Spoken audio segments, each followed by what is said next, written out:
کہ ہر شخص جو زندہ ہے، جو موجود ہے، وہ اپنے معاملات کی اپنے جاننے والوں کو، ماننے والوں کو، رشتہ داروں کو، عزیزوں کو، بیٹوں کو، سب کو وصیت کرے۔ اور مسلمان کے لیے بھی ہے کہ بلکہ یہ ہے نا کہ تواصل بالحق و تواصل بالصبر، کہ مومن وہ ہیں جو زندگی پوری میں صبر کی بھی وصیت کرتے ہیں اور حق کی بھی وصیت۔ ہمارے یہاں ایک مشہور ہے کہ وصیت کرتا ہے مرنے والا بندہ، وصیت کسی کو اچھا ہے کہ جو مرے تو وصیت کرے۔ ہر اچھی بات کہنا اور کرنا وصیت ہے، اور وصیت ہمیشہ اعلیٰ سے ادنیٰ کی طرف ہوتی ہے، اعلیٰ سے ادنیٰ کی طرف ہوتی ہے۔ ادنیٰ اعلیٰ کو وصیت نہیں کرتا، منت کرتا ہے، سوال کرتا ہے، اور اعلیٰ جو ہے وہ ادنیٰ کو وصیت کرتا ہے، سمجھاتا ہے، یا اسے ایک گائیڈ لائن دیتا ہے۔ گائیڈ لائن بھی وصیت کے معنی میں آتی ہے۔ وہ یہ جگہ جو ہے وہ مفاہیم کی قدروں کو توضیحات کے ساتھ پیش کرنے کی نہیں ہوتی، یہاں مجمل سے جملے بیان کیے جاتے ہیں۔ اب اللہ فرما رہا ہے کہ دیکھو ہر کوئی وصیت کرتا ہے، کوئی نہ کوئی اس کو کرنی چاہیے۔ میں خدا ہوں کہ تم ایک وصیت کر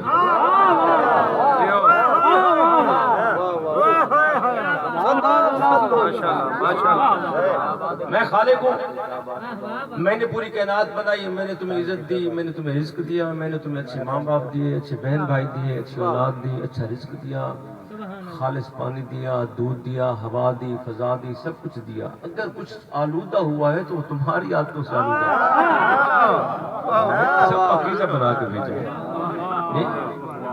اب مالک فرما رہے کہ میں بھی ایک وصیت نہ کر دوں، مالک کر تو فرمایا ہم نے جب انسان کو خلق کیا تھا، جب وہاں تخلیق ہو رہی تھی اور مرحلہ ہو رہا تھا آد الست کا، اور میں ان کی روحوں سے بات کر رہا تھا، اور خلق و مخلوق اور خالق کا رشتہ پہلے دن جب قائم ہو رہا تھا، جب عبد اور معبود کے درمیان وجود اور عدم وجود کی پہلی منزل طے ہو رہی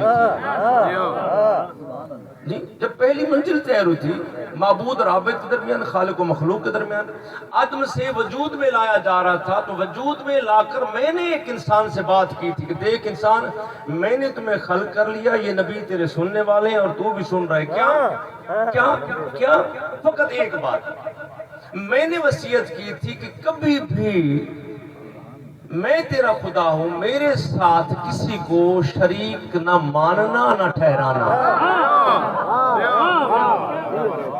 کبھی بھی۔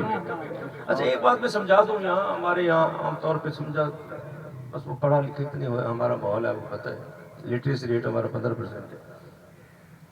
کافر اور مشرک کسے کہتے ہیں؟ ایک لفظ میں وجہات ہے نہیں، ایک فلسفہ نہیں بیان کر رہا۔ ہر وہ شخص جو اسلام کی کسی ایک بات کا انکار کر دے وہ کافر ہے۔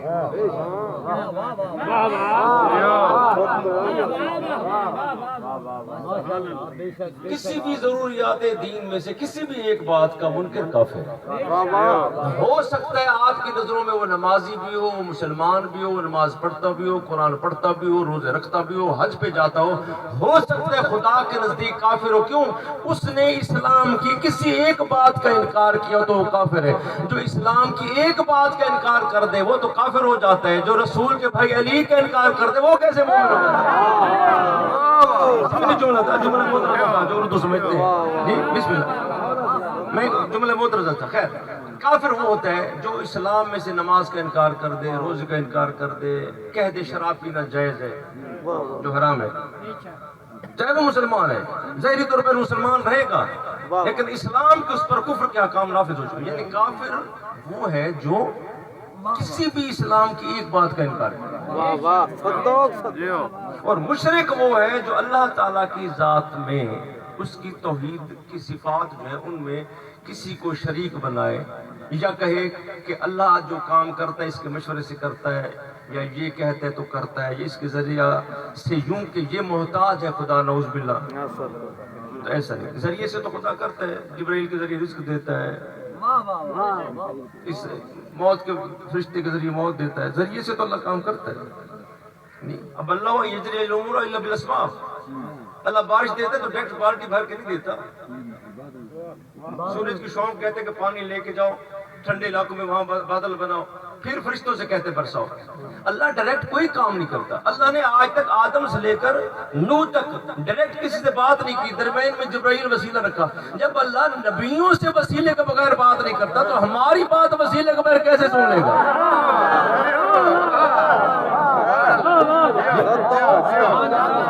کسی بھی نبی سے بات نہیں کی. اب جو میں نے گزارش کرنی ہے، اللہ نے ایک وصیت کی اور میں نے وصیت کی انسان کو، کیا کہ تم میرا شریک کسی کو مت ٹھہرانا،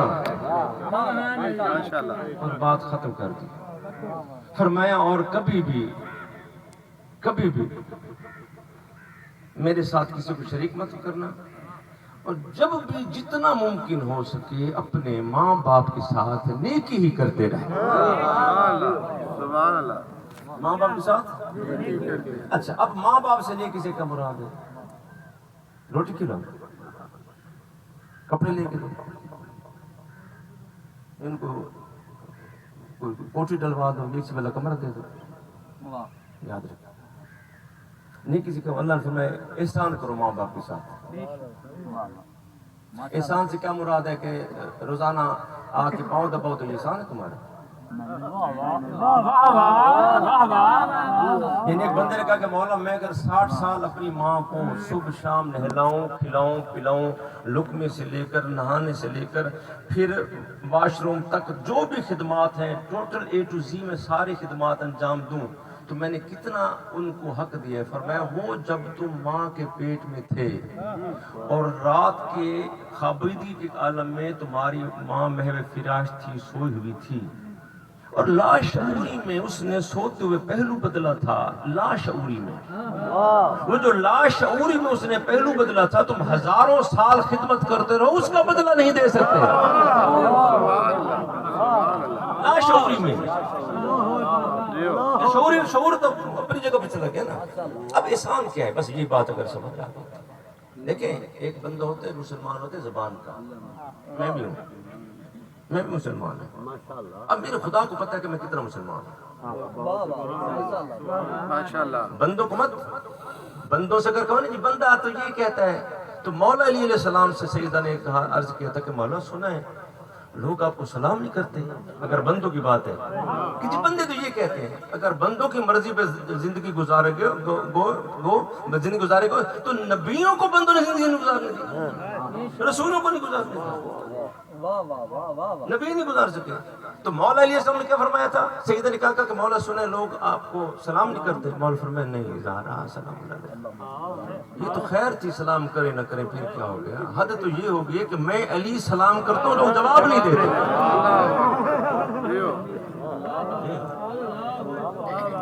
معاشرے کو دیکھ کے نہیں. مسلمان وہ نہیں جو آپ کی نظروں مسلمان ہے، مومن وہ نہیں کہ تم مومن سمجھتے ہو یا نہیں. تم کون، تمہاری کیا حیثیت ہے؟ نطفے سے پیدا آنے والا پیدا ہوا تو تم غسل کا محتاج ہے، تم مر رہے تو غسل کا محتاج، پیدا ہوا تو پلیت، مر گیا تو پلیت. تم کون ہے کسی کے بارے میں کہنے والا کہ یہ مسلمان ہے یا نہیں، مومن ہے یا نہیں؟ مومن وہ ہے جو خدا اور رسول کے نزدیک مومن ہے. اب احسان کیا ہے کہ ماں سے احسان کرو، خدا کہہ رہا ہے ماں سے احسان کرو. ہر وہ بات جس سے ماں اور باپ ناراض ہو سکتے ہوں وہ کام نہ کرو، یہ احسان ہے. ذہنی طور پر کبھی تمہاری ماں یا تمہارے باپ تمہارے کسی فعل سے ناراض نہ ہو، یہ احسان ہے. بے شک، ماشاءاللہ. اور بس ایک جملہ، سب ہم سنی شیعہ کہتے ہیں یہ مہینہ ہے میرے بادشاہ کا، اس بادشاہ کا مہینہ ہے. کوئی محفل آئی تو انشاءاللہ ان کی آمد بھی پڑھ لیں گے کہ وہ آتے کیسے ہیں، کیسے آئے تھے، کیسی فضا تھی، کیسی بہاریں تھیں، کیسے موسم تھا. سبحان اللہ. اچھا بسم اللہ، میں بسم اللہ، میں ہاں بالکل آپ کے پاس ملاد ہوتا ہے. میں آخر جملہ درج کر رہا ہوں. اب خالق نے خلق کس کے صدقے کیا کائنات کو؟ سب ایک دفعہ اپنے حبیب حضرت محمد مصطفیٰ سارے صلوات پڑھنے پاک ذات کا، اور ایک دفعہ کلمہ سبحان اللہ کہہ دیں. یہ مجھے کلمہ بہت پسند ہے، چونکہ اللہ کہتے ہیں جب سجدے میں ہو تو یہ جملہ کہو۔ مالک کہتے ہیں یہ جملہ تب کہو جب سجدے میں آؤ، اور اپنی جب بھی تعریف کرتے ہیں تو کہتے ہیں سبحان اللہ زی سبحانک لا علم لنا، جی سبحان اللہ، یہ جب اپنی تعریف جب بھی کرتے تو اپنا سبحان سے شروع کرتا ہے۔ اس لیے میں نے کہا کہ ایک دفعہ سبحان اللہ۔ بس میں آخر جملہ کہہ رہا ہوں نہیں کہ ماں کی عزت و عظمت کیا ہے۔ آپ مجھ سے پوچھیں کہ شاہ مردان آپ کی زندگی کی حسرت، میں کیا کہوں گا کہ کوئی ایسا کام کر جاؤں جس کا مجھے پتہ ہو نہ ہو، لیکن وہ وہاں کہہ رہا ہو کہ یار بندہ ٹھیک ہے۔ عظیم نہیں، وہ تو عظیم تو اور بات ہوتی ہے، خالی اتنا وہ بادشاہ کہتے کہ چلو یار ٹھیک ہے، چلو یار جانے دو، اتنے کہتے۔ موضوع تو بڑے موجود ہے نا، میں معززین میں شمار نہیں ہوتا معذرت کے ساتھ، میں کوئی معززین میں سے نہیں، معززین اور ہوتے ہیں۔ میں اتنا کہتا ہوں کہ وہ اتنی کہہ دے نا کہ یار چلو یار، اتنا ہی اس کا نا سب کچھ ہے۔ تو جس نے کائنات بنائی کس کے صدقے؟ اپنے حبیب کے صدقے۔ اب حبیب کی حسرت سنیے اور بات ختم کرتا ہوں۔ آپ کے بادشاہ سے کسی نے پوچھا تھا، حضرت محمد مصطفیٰ صلی اللہ علیہ وسلم، دل میں رکھیے گا، جس کی ماں ہے میری ماں چلی گئی، جس کی ماں ہے اس کے لیے یہ ہدیہ کر رہا ہوں، اور جس کی ماں نہیں بھی ہے، ایک صحابی ہے رسول کے پاس، نے کہا مولا میں نے منت مانی تھی فلاں کام ہو جائے تو اپنی ماں اور باپ کے قبر پہ سجدہ کروں گا، تو میں جاؤ کروں کیا؟ وہ خدا کا سجدہ تھوڑی تم کر رہے ہو، تم تو محبت والا سجدہ کر رہے ہو۔ اس نے کہا ماں باپ تو مر گئے، فرمایا قبر پہ چلے جاؤ۔ اس کا مولا قبر کا پتہ ہی نہیں ہے، میں تو چھوٹا سا تھا، وہ مکے میں رہتے تھے، مسلمان ہو گیا تھا، میں یہاں کے جوان ہوں، مجھے پتہ نہیں وہ کب مرے تھے، کیسے مر گئے تھے۔ فرمایا گھر میں مٹی کی تو ڈھیریاں بنا لے،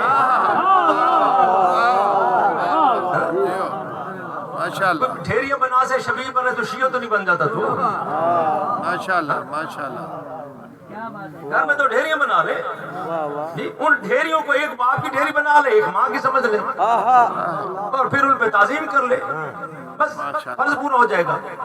اللہ نے رسول کے صدقے کائنات خلق کی چل رہی، انہیں کے صدقے سے آخری بادشاہ جو آنے والا انہیں کا ہے۔ بس میں نے بات ختم کر رہی، رسول سے ایک صحابی نے پوچھا مولا آپ کے دل کی بھی کوئی حسرت ہے؟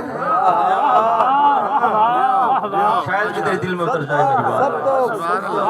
ماشاءاللہ ماشاءاللہ ماشاءاللہ، مولا آپ کے دل کی بھی کوئی حسرت ہے؟ قبلہ علی رضا صاحب، میرے قبلہ العلماء علامہ قبلہ محمد سمین صاحبی صاحب رحمۃ اللہ تعالیٰ علیہ بہت بڑے ادیب اور بہت بڑے عالم تھے، اور میں ان کے یہاں پڑھتا رہا ہوں، دست تلمذ میں نے ان کی دہلیز پہ پھیلایا تھا، اور شرف جو ہے علم جو ہے وہ یہ کسب وہیں سے ہے، ابتدا وہیں سے ہوئی، اور بہت مہربان استاد تھے۔ استاد ہوتے ہی مہربان ہے، استاد جو ہوتا ہے استاد سکھانے والا تو مہربانی۔ اللہ نے رسول کو بھی معلم کہا ہے، هو الذی بعث فی الامیین رسولا منھم یتلو علیہم آیاتہ ویزکیہم ویعلمہم الکتاب والحکمۃ۔ وہ رسول معلم ہے، تو جو اس کا نائب ہوتا ہے، استاد ہو اور بدتمیز ہو یا جاہل ہو تو وہ استاد نہیں ہو سکتا۔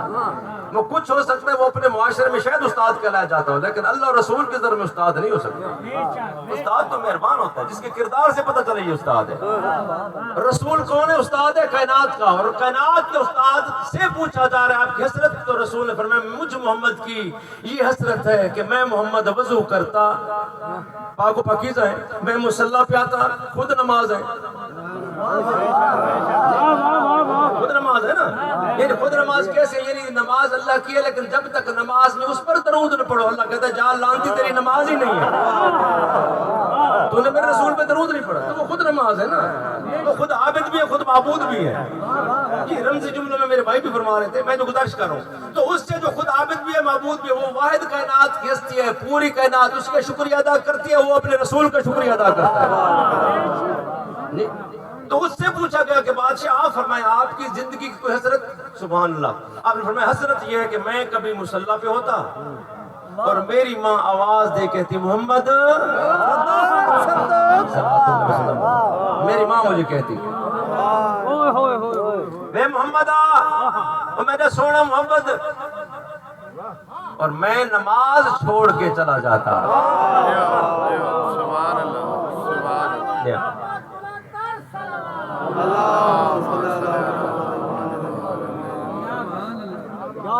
میں رسول نماز چھوڑ کے چلا جاتا، مجھے میرا رسول پکارتا، میری ماں پکارتی، اور میں نماز چھوڑ کے چلا جاتا۔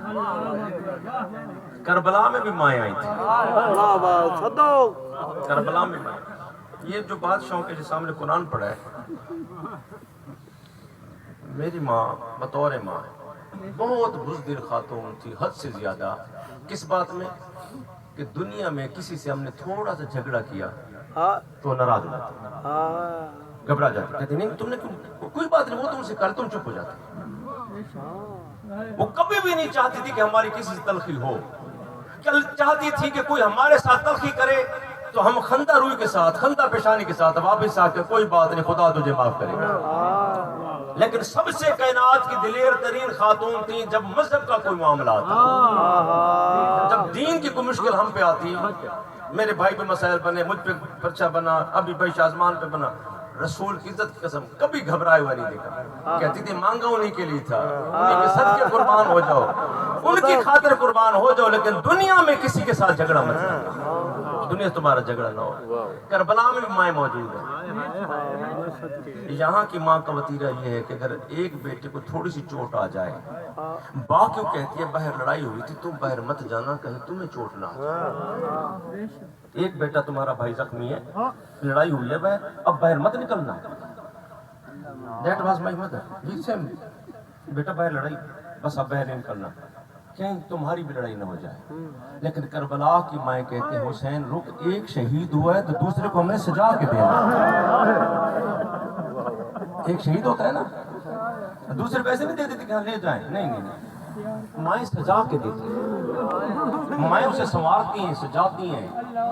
ایک خاص طور پر الیسر علیہ السلام کی جب شہادت کا وقت آیا اور کریم کربلا جب لینے آئے اور بادشاہ لے کے جانے لگے تو سیدہ نے دامن پکڑا، تو مالک ارض و سما کے عظیم نمائندے نے فرمایا عسکر کی ماں آپ راضی نہیں میں آپ کا بیٹا لے جاؤں؟ سیدہ نے عرض کی بادشاہ میں مالک راضی ہوں، میں نے کب کہا کہ راضی؟ پھر دامن پکڑ کے مانگا کیوں ہے؟ کہا مولا ایسے جائے گا نا لوگ کہیں گے ماں کی مرضی کے بغیر لائے، ماں کی بات ہے نا، ماں کی مرضی کے بغیر مجھے دے میں اسے سجا کے دوں، رسم مطلب کہلت جی، اس کو خوبصورت کپڑے پہنائے، اس کی رسم ادا کیا جی، اس کو سرما کہلت، سرما ڈالا آنکھوں میں، آخری وہ ہوتا ہے۔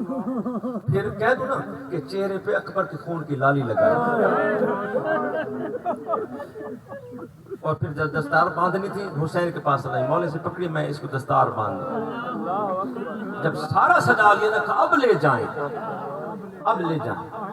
اب جب آخری مرحلہ نا حسین بیٹھے سب کچھ دے کے، ہم تو زکوٰۃ نہیں دیتے، ہم تو کسی کا حق نہیں دیتے، ہم تو معززین کو پیسہ امانت رکھے وہ کھا جاتے ہیں، تو وہ حسین کون ہے؟ سب کچھ دے کے جو واجب نہیں تھا۔ حسین کون؟ جب دنیا میں تو رسول فرما رہے کہ ان الحسن والحسین سید شباب اہل الجنہ، یہ حسن حسین جنت کے سردار ہیں، کچھ جنت کی خواہش نہیں ہے، جنت کا سردار سب کچھ دے رہا ہے، وہ بھی دے رہا ہے جو واجب نہ تھا، ضروری نہ تھا، جو مطلوب ہی نہ تھا، لیکن معاہدے میں شامل تھا، وہ جو عہد الست میں معاہدہ ہوا تھا معاہدے میں شامل تھا۔ حسین سب کچھ دے رہے، سب کچھ دے کے کچھ جب نہ بچا، آخری ذات بچ گئی تو قبضہ تلوار پہ سر رکھے پھر کہہ رہے ہیں سبحان اللہ سبحان اللہ سبحان اللہ۔ تسبیح طلب کرنے والے اپنے فرشتوں سے پوچھ کیا کبھی انہوں نے ایسی تسبیح پڑھی ہے کہ اکبر بھی دیا ہو اور زبان پہ سبحان اللہ ہو، اکبر قاسم بھی دیو، الیسر بھی دیو، اور بہنوں کی چادریں جانے والے جبرائیل آ گئے، سلام فرمائے جبرائیل والے کے سلام۔ اللہ کہہ رہا ہے کہ جیسے عیسیٰ کو شہادت کے وقت ہم نے اوپر اٹھا لیا تھا اور سب کچھ وائنڈ اپ کر دیا تھا, سب کچھ کر دیا. آپ سے تو اوپر آ جا, تیرا نانا سارے انبیاء فرشتے, تیری بہنوں کی چادریں بچ جائیں گی اور عرش سجا دیا. اچھا جبرائیل عرش سجا دیا؟ جی مولا میں خود سجا کے. اچھا کیسے سجایا, کیسے قالین ہے؟ کہا مولا بہت سرخ قیمتی قالین ہے. فرمایا جبرائیل تیرے عرش کے قالین قیمتی ہوں گے, لیکن میں نے زمین کربلا کے عرش پر اکبر کا خون دیا, عباس اور محمد و قاسم کا خون, میں نے اصغر کا خون دیا. اور دیواریں کیسی سجائی ہیں مولا؟ بہت قیمتی پردے ہیں. فرمایا جبرائیل بہت فرق ہے رسول کی بیٹی کے پردے میں اور تیرے پردوں میں نے رسول کی بیٹیوں کے پردے یہاں دینے ہیں. میں نے مالک سے کہا جو کچھ اور چاہیے میں حسین حاضر ہوں. اعلان ہو گیا جاؤ انبیاء چھوڑو اپنے محلات, جاؤ میرے حسین قربانی دیکھو. جاؤ فرشتوں اعتراض کرتے تھے نہ سب کے ہم دیکھو نقدس لگ, تم بھی جاؤ. سب آ گئے یوں ہی جیسے یہ شامیانہ لگے, سب آ گئے. کہا جبرائیل کو بچا ہے؟ جی مولا شیطان بچا. پر مجھ کو بلا شیطان جا تو بھی جا. شیطان آ گیا. دیکھا ہے قربانی کی لسٹ, ایک طرف قربانی ہے اور دوسری طرف اطمینان ہے, یقین ہی یقین, اعتماد ہے. پریشان ہو گیا, ایسا بھی ہوتا ہے سب کچھ دے کے مطمئن ہو. کسی دنیا کے جاگیردار سے پوچھو کہ سب دنیا کی دولت تمہارے پاس ہے, مطمئن ہو, کہے گا نہیں. لیکن حسین سب کچھ دے کے, حسین وہ ہے جو دینے کے بعد مطمئن ہے, دینے کے بعد مطمئن ہے. شیطان اب دیکھا تو کہتا تھا کل اعتراض کرتا تھا مالک ایک منزل باقی. کیا کہ اس سورج کو نا سب آنے سے برابر لا حسین. امامت اور حجت خدا والی کیفیت اپنی طرف سے رکھ لے, اسے فقط ابدیت کے لہجے میں لے کے, ابدیت کے پیرائے میں لے کے, فقط عبد ہو, نہ حجت خدا ہو. سب کچھ اس کی جو طاقتیں ہیں وہ اپنی ابدیت میں رکھ کے وہ اپنے پاس رکھ لے. اسے بطور عبد یہاں بٹھا بطور عبد. تو معبود ہو کہ اس کا ایک اور امتحان لے. کیا ساری سامنے لاشیں ہیں, سورج لا سب نیزے پہ, اندر اکبر اور محمد قاسم کے زخم, بہن کی چادر کا زخم, اوپر سورج کی تپش. میں دیکھتا ہوں سیر صبر کیسے کرتے ہیں. یہ منزل سمجھنی ہے جو میں جملہ کہنے والا ہوں, یہ منزل سمجھنی ہے. بسم اللہ, مولا آپ کے پردے سلامت رکھے. یہ بات سمجھنی ہے. جب سورج چلا ہے نا, ابھی پردہ ہٹاؤ تو سب تپش سے مرنے لگے. سورج چلا تو مچھلیاں تڑپنے لگی, گھوڑے بل بنانے لگے, العطش کی آوازیں. بادشاہ نے سر اٹھا کے کہا مالک امتحان محمد کے بیٹے کا ہے, امت کا نہیں. حسین ہے, یہ حسین ہے. حسین کے ماننے والا بدماش نہیں ہوتا, مومن ہوتا ہے, احسان کرنے والا, کمینہ پن نہیں دکھاتا. غیرت مند وہ نہیں ہوتا جو کسی کے ساتھ زیادتی کر کے خوش ہو. غیرت مند وہ ہوتا ہے جو دے کے دکھائے. غیرت یہ ہے, سلب کرنا غیرت کی علامت نہیں ہے, یاد رکھنا. عطا کرنا. دلیر وہ نہیں ہے جو مارے, دلیر وہ ہے جو صبر کرے. حسین صبر کر کے بیٹھے ہیں. مالک سورج ادھر نہیں میری طرف منعکس کر دی شعائیں سیدھی حسین پہ. سوا نیزے برابر آ گیا سورج, کچھ نہیں بچا. سورج اور حسین کے درمیان یا توحید ہے یا حسین ہے. اب سورج کی شعائیں ریت پہ, ریت سورج ایک ہو گئے دونوں. تپش وہی جو درجہ حرارت سورج کا ہے وہی اس ماحول کا ہے. اور اس کے درمیان میں حسین کہہ رہے سبحان قدس سبحان قدس سبحان قدس سبحان قدس. سجدے ہر کوئی کرتا ہے, تو ایسا سجدہ دکھانا کہ سجدہ حسین نے کیا ہو, حسین نے سر نہ اٹھایا اور اٹھا لے گئے. باطل سر اٹھا کے لے گیا ہو کہ ہمیں یہ سر چاہیے, اور سجدہ وہ کہ سجدے کے بعد بھی حسین کا سر بلند رہا, یزید یہ سر نگو رہے. جی حسین پھر بلند رہا. اور پھر توحید نے کہا اب جب یہ منزل تھی کوئی نہ تھا, یہ ہے عبد اور معبود کی منزل. اسی لیے وہ کہتے ہیں تہجد میں میرے پاس آؤ جب ہر کوئی سو گیا ہو, جب کوئی نہ ہو تو میرے پاس آؤ, پھر میں تمہیں مقام محمود دے دوں گا. تو یہاں کوئی بھی نہیں ہے, یا توحید ہے یا آخری منزل کا امتحان ہے. تب اللہ نے پوچھا حسین اب بتا کیا چاہیے. سردار جنت ہے نا, سردار جنت حسین, میرے محمد کے دوش میں سواری کرنے والے, میرے محمد کی نماز میں اس کے کندھوں پہ اشکیلیاں کرنے والے حسین، عید کے دن اس کے کندھوں پہ مان کرنے والے تھے، رب بتا کیا چاہیے؟ حسین نے کیا مانگا تھا؟ کہا تو مولا اتنا سوال ہے، قیامت والے دن میرے بابا علی کے ماننے والے جب تیری بارگاہ میں آئے، کوئی سوال نہ کرنا، ان کو جنت دے دینا، اور میری ماں زہرا کے حق کا دفاع کرنے والے جب تیری بارگاہ میں آئے،